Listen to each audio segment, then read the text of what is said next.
Welcome to the deep dive. This is the show where we take that stack of dense research you've been meaning to read, the market outlooks, the academic papers, and we turn it all into clear, actionable knowledge. And today, we've taken on a monster of an assignment. We're not just looking at a technology shift. We're attempting a full structural analysis of the AI transformation. We've got reports from BlackRock, we've got labor market data from PwC, and some really deep sociological studies that tie it all together. And we're going to treat this whole stack of sources as if it's one single cohesive text. Because the argument they're making when you put it all together is that this AI shift, it's not about faster computers. It's fundamentally rewriting the economic DNA of our world. It's performing a profound revaluation of what a human being is worth. And at the very heart of this are two ideas we really need to get our heads around from the start. On one side, there's the value of your career, your expertise. The sources call this embodied capital, EAC. That's the lifetime of skill, of knowledge, of intuition you've spent decades building up. And on the other side, you have algorithmic capital, or AC. That's the machinery-produced proprietary intelligence that's owned by, a handful of very large companies. And this entire deep dive today, really, it's about the collision between those two forces. Our mission is clarity, logical precision. We're going to strip away the jargon. We're going to break down the core claims and deliver the raw insight so that you can understand the structural bets being made and the social consequences that are being generated. Okay, let's unpack this. I think the best place to start to really ground this is to distill the thesis of this entire body of work into one single comprehensive sentence. The central claim, lay it on us. The central claim is this: the massive front-loaded capital investment in AI is initiating a rapid economic and social transformation by substituting routine human embodied capital with reproducible algorithmic and physical AI capital, leading to concentrated wealth and widening inequality unless new forms of high judgment embodied capital are aggressively cultivated and governed. Wow, okay. That is precise and also incredibly dense. Let's try to translate that for a second. If I'm hearing that right, we're talking about three core things.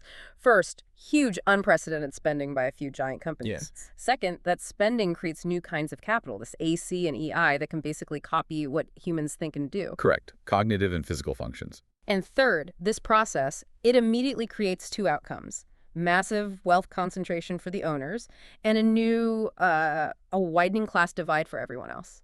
And the reports are basically screaming that we have to deal with this right now. That is the essential framing. We're seeing a capital investment cycle that is so big, so front-loaded, that it's forcing a kind of economic and sociological reckoning. Yeah. But to really feel the gravity of this shift, we need to understand the historical economic structure that AI is threatening to completely dismantle. Exactly. This isn't just about my job today or your job tomorrow. It's a challenge to the entire system of value that has underpinned, global growth for centuries.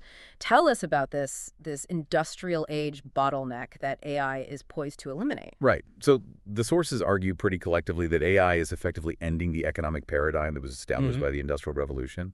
To put it in context, you have to think about the world before that, the Malthusian Age. In that world, the bottleneck factor of production was land. Land limited the food supply, which in turn limited population growth, which limited everything. Human labor in that era was abundant, it was easily reproducible, and therefore it was cheap. It wasn't particularly valuable in the grand economic scheme. Land was the scarce thing. That was the asset that mattered. Precisely. And the Industrial Revolution completely flipped this on its head. Suddenly, with the new technologies, capital, machines, factories, infrastructure, that became reproducible and scalable. We figured out how to get past the land bottleneck. And in this new industrial world, human labor, specifically the cognitive and physical abilities of individual humans, suddenly became the scarce, non-reproducible factor of production. Right. That's scarcity. The fact that my individual intelligence, my dexterity, it couldn't be just instantly copied by a machine. That's what created rising wages. That's what built the middle class over the last, 150 years. That is the entire story of modern prosperity right there. The NBER analysis that's cited in these sources, it details that this exact scarcity of human labor, it powered a 20-fold increase in living standards in advanced economies. The value of our human embodied capital was guaranteed because it couldn't be reproduced at scale. And now AI comes along. And AI introduces a seismic, a truly structural shift because it makes human-level intelligence and many physical capabilities reproducible. That's the threat. If algorithmic capital and physical AI can substitute for both routine cognitive and routine physical labor, they effectively eliminate labor status as the critical bottleneck. And the implication of that is just, it's massive. You could see an explosion in economic output. Maybe we solve huge global problems, but at the exact same time, we could see the value of our labor, our skills just collapse for a huge part of the global workforce. Output expands, but widespread labor income shrinks. And this isn't some far-off future. It's happening now. It's intersecting with financial reality. We're seeing this colossal, front-loaded AI build-out, what BlackRock calls the micro is macro phenomenon. And it's clashing with delayed, uneven, and potentially deeply disruptive social returns. So the challenge is managing a transformation that's concentrating huge financial benefits on a few capital owners today. Yes.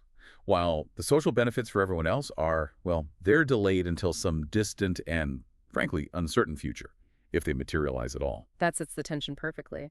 Um, Okay, let's get into the mechanics of this. We need to, like you said, strip away the rhetorical language and just look at the raw, logical scaffolding that holds up this entire argument about concentrated wealth and risk. We can think of it as a chain, right? A chain of 4 essential steps that lead to that final urgent conclusion. Right. And the chain begins with the sheer scale of the money involved. So, Okay. step 1, capital intensity and front-loaded investment. The AI transformation is, before anything else, a capital play. It requires unprecedented, massive, front-loaded capital expenditure CapEx for compute, for data centers, for energy infrastructure, for all the specialized hardware. This investment isn't gradual, it's immediate and it's enormous, and that creates a highly concentrated investment cycle. And let's put a number on that just to give everyone a sense of the scale. We are not talking about billions of dollars here. No. BlackRock's analysis is very specific. They identify total capital spending intentions just between 2025 and 2030 in the U.S. alone to be in the range of $5 to $8 trillion. It's a staggering figure. It's a truly staggering figure. The spending ambitions of just a few companies are rivaling the GDP of, entire developed nations. And that leads directly to the core financial dynamic here, which is what they call the financing hump.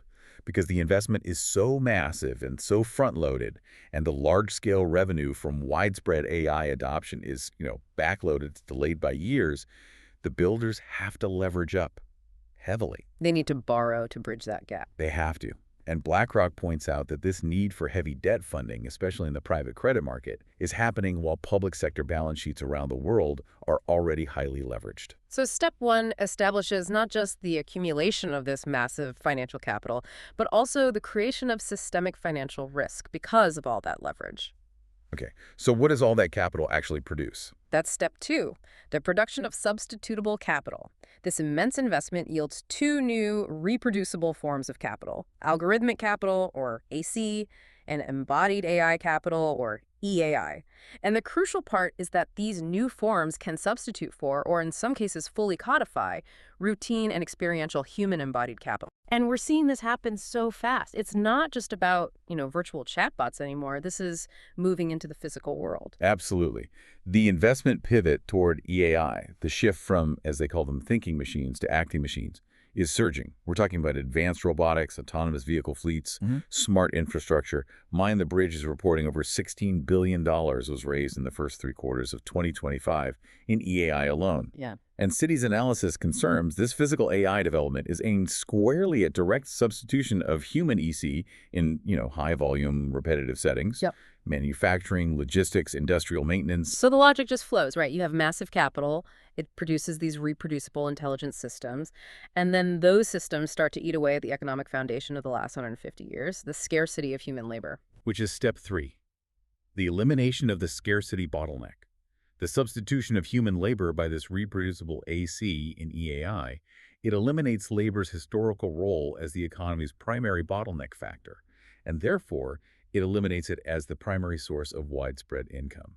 When machine intelligence becomes cheaper and more scalable than human training and experience, the economic leverage just shifts, fundamentally and permanently away from the average worker. And again, this isn't just a theory. The structural consequences are already showing up in the data. Yes. Which brings us to step 4, the concentration of wealth and heightened inequality. This dynamic structurally leads to highly concentrated productivity gains among the owners of the AC and the EAI. And that results in an inevitable decline in labor's share of national income, which just exacerbates systemic inequality. The data is stark. The econometric models cited in the analysis show that for every 10% rise in automation adoption, the labor income share drops by 1 to 2 percentage points. A 10% increase in automation sounds almost small. But that 1 to 2 percentage point drop is structural, it's permanent, and it compounds so quickly. It's a direct transfer of wealth from labor to capital. And that concentration of power and wealth leads us to the final conclusion of the logical chain, the call to action. The imperative. The imperative. Conclusion. Therefore, the AI transformation demands an urgent, two-pronged societal response. First, rigorous governance of the concentrated risks, which are physical, social, ethical. And second, aggressive, active public investment in cultivating complementary, non-routine, high-judgment human skills. We have to actively define and build the new embodied capital required to manage these systems before the structural displacement just completely overwhelms the social fabric. Okay, before we dive deeper into those sociological implications, and specifically the critique of things like UBI, I think we need to pause. We need to make sure we're all speaking the same language, the precise language of the sources. Because these terms, they're the conceptual currency the authors are using to talk about power and value and leverage. And they often mean something very different from their, everyday use. Understanding these definitions is absolutely critical. Let's start with the human side of the equation. The concept that AI is structurally devaluing. Embodied capital. Embodied capital, EC. The definition is sociological. It draws heavily on the work of Pierre Bourdieu. EC is the internalized cumulative value of an individual's skills, knowledge, and what he called durable dispositions or habitus. It's acquired over years of learning, of practice, of lived experience. It's inherently personal. You can't just digitize it or transfer it instantly. So it's not just skills on a resume. It includes those subtle, almost intangible things like the intuition of a veteran doctor who just knows something is wrong before the tests come back. Yeah. Exactly. Or the complex, rapid judgment of a factory floor manager who can hear a machine making a slightly wrong noise. Or even those subtle cultural markers, right? Like posture or a nuanced accent that sort of signal your professional standing and determine how you're perceived and valued. Precisely. It is the entire operating system of your professional self-worth. And the crisis that the sources point to is that the routine parts of our EC are being automated and devalued at an incredible speed, while the non-routine, complementary parts like ethical oversight or complex synthesis are seeing an exploding scarcity premium. Okay, so that's EC. What's the opposing force? 2. Algorithmic capital, AC. This is the economic value generated by proprietary algorithms, by vast data systems, and by platform governance logic. It actively drives economic processes, and it mediates social relations in our data-rich world. Its value comes from speed, from scale, and from automated non-human decision-making. Its dominance is the root cause of the predicted wealth concentration. And then it's physical twin. 3. Physical AI, EAI, or embodied AI. This is AC's hardware counterpart. EAI refers to AI systems that are grounded in the physical world. They learn through perception and action. These are intelligent hardware systems, autonomous robots, smart infrastructure, self-driving cars, and the sources are really clear that the investment pivot toward EAI is driving massive capital spending in industrial sectors, and it introduces unique, dangerous physical risks that are very different from purely virtual AI. Okay, now for the term that I think gets to the sociological heart of this crisis, it's not just about losing a job, it's about losing your social standing. 4. Habitus. This is the deep cultural infrastructure of embodied capital. Habitus is a durable system of ingrained dispositions that unconsciously guides an individual's tastes, their actions, their perception of the world. It serves as that foundational, subtle, cultural marker of their EC. And the analysis warns that when a worker's EC is displaced and devalued by AC or EAI, it risks the institutionalization of the devaluation of their habitus. Society is essentially declaring that their entire life's investment in themselves is now fundamentally worthless. That's a heavy concept. It is. Let's move to the financial side. Micro is macro. Micro is macro. This is BlackRock's term for the financial reality we're in. It's the concept that the capital spending ambitions of just a handful of large companies are so immense, again, in that $5 to $8 trillion range, that their collective investment decisions now have macro-level economic impact. They directly influence national growth, systemic leverage, and even policy choices. The individual bets of a few tech giants become the defining feature of the global economy. And because of that massive scale, we get the next concept. 6. Temporal gap in economic returns. This is the time lag that's necessitated by that micro is macro phenomena. It's the necessary period of time between the aggressive, debt-funded, front-loaded capex for AI infrastructure the chips, the data centers, and the eventual delayed revenue and productivity gains from widespread AI applications across the whole economy. This gap is the fundamental structural reason why the initial benefits are so highly concentrated among the builders and the capital owners. Okay, two more. What's the mechanism of substitution? How does this actually happen on the ground? 7. Codification of experiential EC. This is the practical process.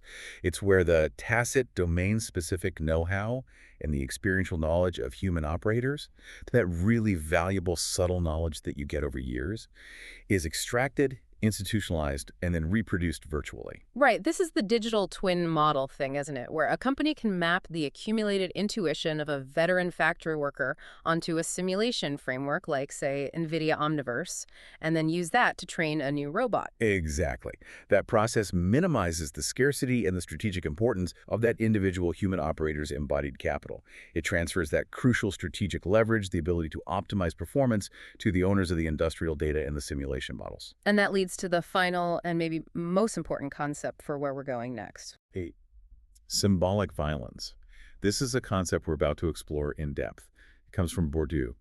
Symbolic violence is the imposition of a dominant worldview or a power structure that is subtly accepted by the subjugated group as natural or inevitable.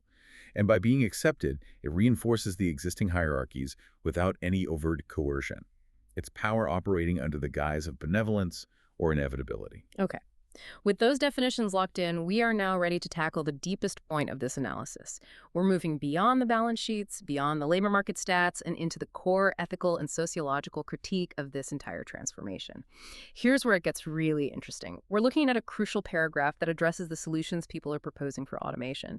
Specifically, this growing narrative that universal basic income, or UBI, is the necessary pragmatic antidote to mass labor displacement.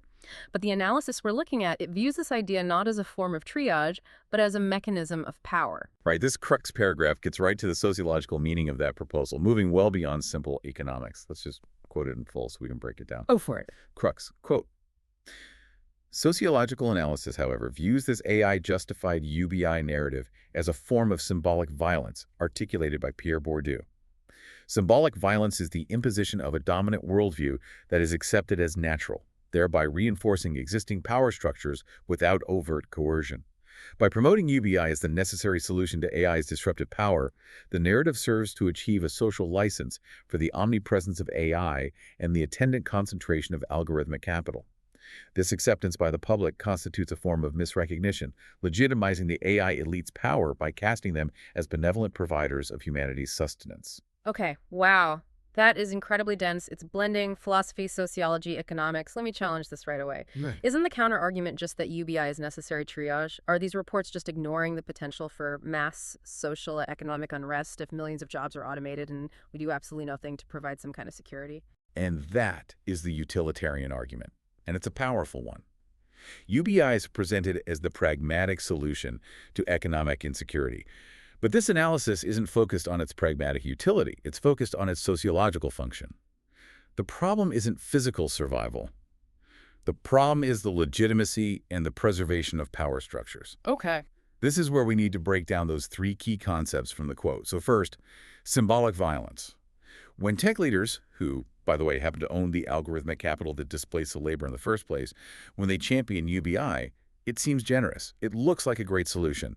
But the analysis argues this acts as symbolic violence. It's a subtle imposition of a power structure. And the dominant worldview being imposed is this. Your labor, your embodied capital, is now structurally irrelevant, and this is just inevitable progress. We, the owners of the algorithmic capital, will graciously manage your financial well-being. Okay, so there's that. And then the second part was the social license. Right, social license. By accepting the UBI, the public grants the AI elite a social license. This is, tacit permission to automate human labor completely, to concentrate algorithmic capital without any social resistance or serious regulatory constraint. The public is essentially trading their economic agency for guaranteed subsistence. So UBI manages the symptom poverty, but it comes at the cost of legitimizing the power asymmetry, the fact that a very small group now owns the entire means of production. Exactly. And this results in the third concept, misrecognition. The public accepts the UBI, and in doing so, they misrecognize the systemic injustice, the complete structural devaluation of their human capital as inevitable progress, or even as charity. They end up legitimizing the ultra-wealthy orchestrators, the AI owners and controllers, casting them as benevolent providers. The hierarchy is institutionalized. The EC holders are reduced to passive beneficiaries, while the AC owners retain total economic leverage. This needs to be made really concrete. The core violence here, it's structural. It's the erasure of professional self-worth. Let's expand on that analogy of the master carpenter to really illustrate how this devaluation of habitus works. Okay, so consider a master artisan, a craftsperson. This individual has spent, say, 40 years cultivating extremely high embodied capital.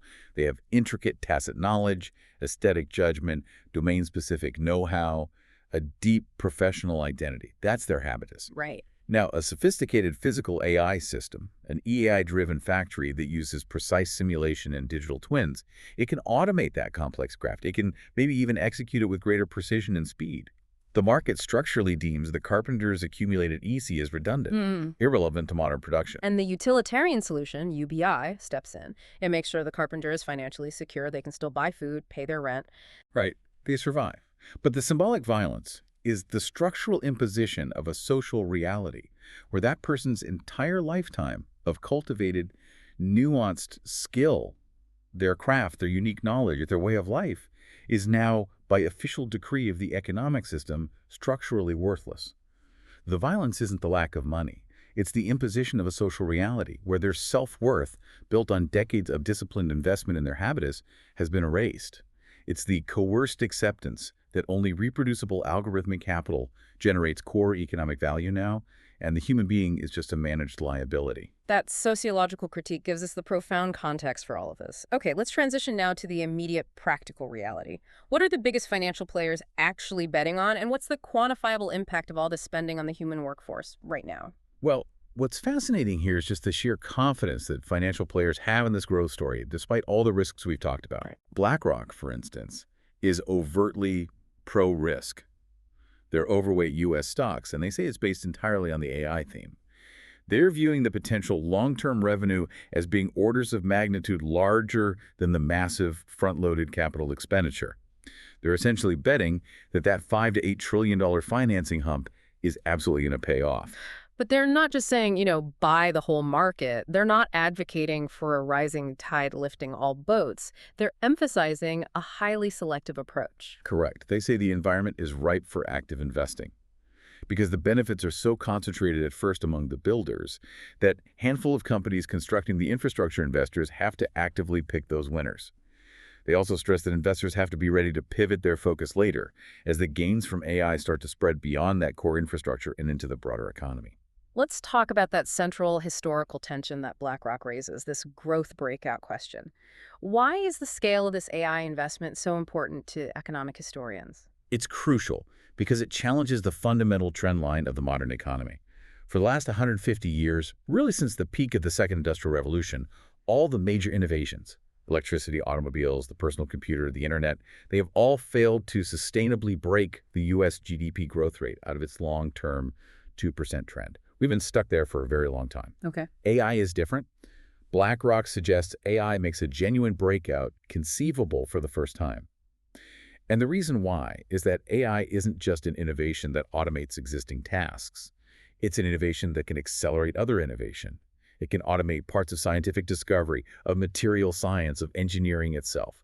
And that ability to accelerate the creation of new ideas, that's the structural change that could finally break that 2% ceiling. But wait, if they're so bullish on this breakout, why are they also warning about financial instability? What's the thinking behind their tactical underweight position on long-term treasuries? That's the critical intersection of risk and reward.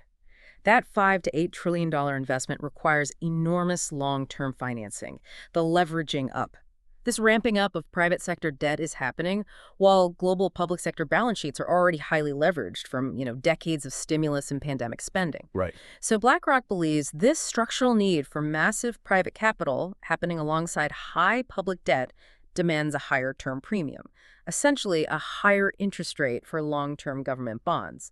They see an increased vulnerability to financial shocks, like a rapid spike in bond yields, because of the structurally higher cost capital that's needed for AI financing. So they are tactically underweighting the long-term bonds that rely on those stable, low-premium returns. That is a fantastic summary of the financial high-wire act we're on. So on one side, you have this massive concentrated capital and systemic leverage risk, and on the other, you have the human workforce dealing with the immediate and really paradoxical effects of this technology, augmentation versus automation. The labor paradox is a defining characteristic of this moment. Right now, AI is driving a clear augmentation effect for high-skilled workers that is creating these hyper premiums. PwC's analysis of global job markets is just astonishing.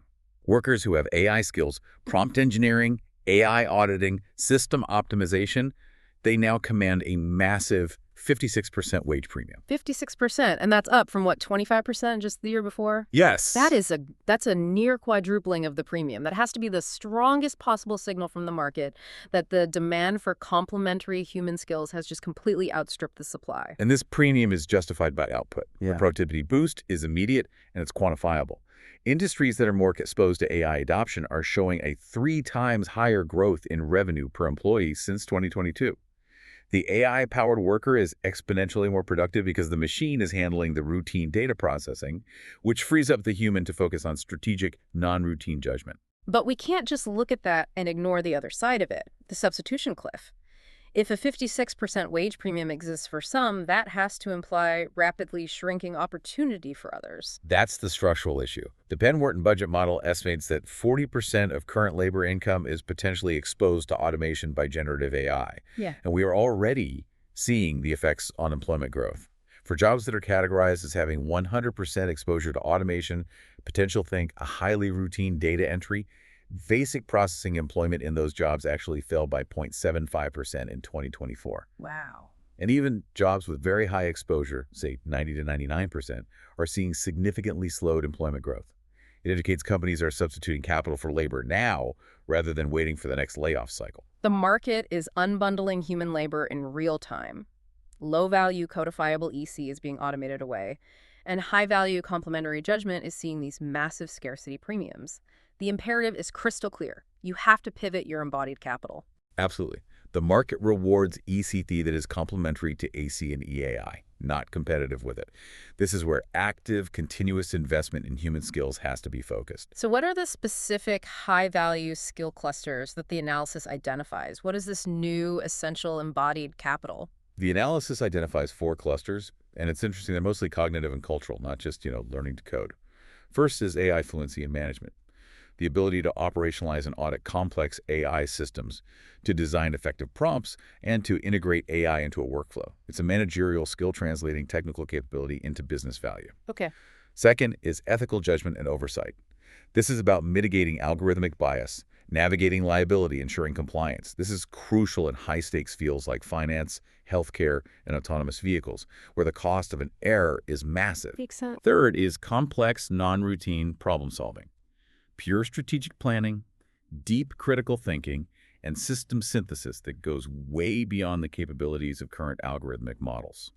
These are the skills needed to frame the problems that the AI then goes and solves. And the last one. And finally, trust and leadership. This is so crucial because despite all this massive investment, corporate maturity in AI adoption is, and I'm quoting, alarmingly low. Only 1% of companies globally report full integration. And the sources argue the biggest barrier isn't the technology, and it's not the workforce. It's the lack of leadership direction, of vision, and the ability to foster a culture of trust that's necessary for scaled adoption.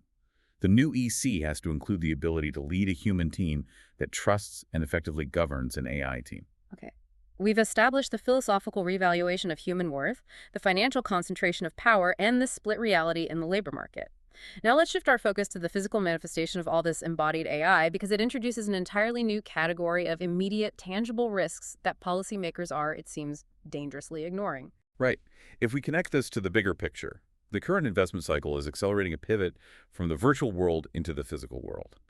While generative AI dominated the headlines as the thinking machines, the next massive wave of capital is focused squarely on physical AI, the acting machines. And the investment figures just underscore the urgency of this pivot. They really do. Beyond that $16 billion raised in 2025, Christian and Timbers forecasts cumulative capex in robotics and EAI to be between $0.4 and $0.7 trillion just from 2026 to 2030. This is a deliberate, multi-year industrial transformation strategy. And where is all that capital going? It's heavily concentrated where physical routine labor still exists. Manufacturing, logistics, supply chain operations. You see companies like Amazon, which already operates over 1 million robots, and major automotive leaders like Tesla, Hyundai, BMW, all aggressively deploying autonomous assets aimed at directly replacing human EC in their operational settings. And this brings us right back to that concept of codification of experiential EC. How are these industrial giants making sure these acting machines are actually effective? They have to capture the tacit knowledge of the humans they're replacing. Precisely. Success in modern industrial EAI relies on 3 essential pillars: digital twin models, massive real-world data gathering, and advanced simulation. Companies are using platforms like NVIDIA Omniverse to create these precise virtual replicas of their factory floors or their supply chains. They effectively download the codified knowledge of veteran human operators, their intuition, their optimization strategies into that virtual model. They train the AI-driven robots virtually, and then they deploy them physically. And this codification process, it's key to the concentration of power, isn't it? It is. By institutionalizing human expertise into an algorithm and a digital twin, they eliminate the scarcity of that expertise. They transfer the strategic importance entirely to the owners and the governors of that industrial data. Okay, now let's get to the core governance issue. The unique dangers of these acting machines are not just economic, they are immediate, and they are physical. The ResearchGate analysis is stark in defining this gap. EAI systems introduce distinct physical risks that are fundamentally different from virtual AI risks like misinformation. EAI can, and they use this very blunt language, hit, cut, bump, maim, attack, and more. Wow. And this can be due to malfunction, unforeseen environmental interactions, or just unintended emergent behavior. The analysis highlights 4 crucial risk areas that policies have to address immediately. First, physical harm to humans and property. Second, informational risks, like mass surveillance and privacy violations, especially as EAI enters our homes. Third, economic disruption through labor displacement. And fourth, even social harm, like deep human EAI emotional attachment that could be exploited. But the policy frameworks we have now, the rules for older, non-learning industrial robots or for autonomous vehicles, they're totally inadequate for this new reality. Why is that? They're critically insufficient because EAI systems have high levels of autonomy and continuous learning. They adapt and evolve in ways older machines simply did not. And this continuous adaptation challenges all of our traditional safety testing and assurance paradigms, which assume, fixed, predictable operational profiles. The ResearchGate paper calls this an alarming policy vacuum. Can you give us a concrete example of this confusion? Yeah, look at the most basic requirement for safety: post-incident auditing and data retention. The policy frameworks are contradictory. For instance, the EU's machinery regulation, the MR, it mandates that data about safety-related decisions be kept for a year. Okay, a year. But the EU's own AI Act provides contradictory guidance, suggesting high-risk AI systems only need to retain this crucial information for at least 6 months. Wait, so it's a year or 6 months? Exactly. Yeah. How can regulators or courts determine liability or prevent future failures if the basic legal requirements for a crucial post-incident audit trail are contradictory? This bureaucratic confusion just highlights the vast governance lag compared to the speed of the capital build-out. So what are the urgent policy interventions that are needed to manage this rapidly evolving physical risk before these acting machines become a significant source of physical harm? Policymakers need to urgently focus on 2 key areas. First, mandatory certification. We need rigorous, standardized testing and certification for EAI systems across their various form factors and operational domains to address the reality gap. That's the unpredictable performance difference between systems trained perfectly in a simulation and how they operate in the messy physical world. Right. And second, clarified liability. Firm policies need to replace today's unclear and ad hoc legal approaches. The UK's approach to autonomous vehicles is a strong model. They designate an authorized self-driving entity. And this framework could be extended to EAI to assign clear, mandatory responsibility for non-human operators when physical harm occurs. The owners of the algorithmic capital must bear the liability for the actions of its physical embodiment. This deep dive has covered an incredible amount of terrain. We started with this philosophical collision between vulnerable human embodied capital and reproducible, concentrating algorithmic capital. We traced the logic of concentrated wealth. We examined the financial reality of BlackRock's massive micro as macro bet on a growth breakout. And we investigated the labor paradox, where some skills see a 56% premium while others fall off an automation curve. And we finished with the urgent physical risks of embodied AI and this alarming policy vacuum. So what does this all mean? I think the sources confirm two things at the same time. First, the capital being deployed for AI makes the possibility of a definitive economic growth breakout, breaking that 2% GDP growth trend for the first time in over a century. It makes it a conceivable reality. The material potential for massive prosperity is enormous. But this immense potential comes with a profound structural cost. The true measure of this transformation, I think, is not the amount of capital spent, but the speed at which we, as learners, can cultivate the new, complementary forms of embodied capital ethical judgment, system synthesis, AI fluency to govern these systems. We have to do it before the system fully automates the societal engine and institutionalizes the devaluation of human expertise. Which brings us to our final provocative thought, something for you to mull over long after this deep dive ends. The economic models of concentration are clear. If AI delivers the material prosperity required to finally break that historical growth barrier, will society simultaneously choose to ignore the deep sociological costs of legitimizing the resulting power disparity through what the sociologists call symbolic violence? Is the highest, most accelerated rate of economic growth compatible with a stable, equitable social structure, or are we structurally trading one for the other? I think the analysis really argues that the challenge is whether a society that requires its citizens to become active investors in their own constant education and career pivoting, cultivating this new EC, can truly mitigate the structural inequality created by algorithmic capital. Or if the speed and scale of this transformation is simply too vast for individual agency to meaningfully counteract the systemic forces of concentration. The only way to navigate this future is to keep digging into the nuance behind the headlines. Thank you for diving deep with us.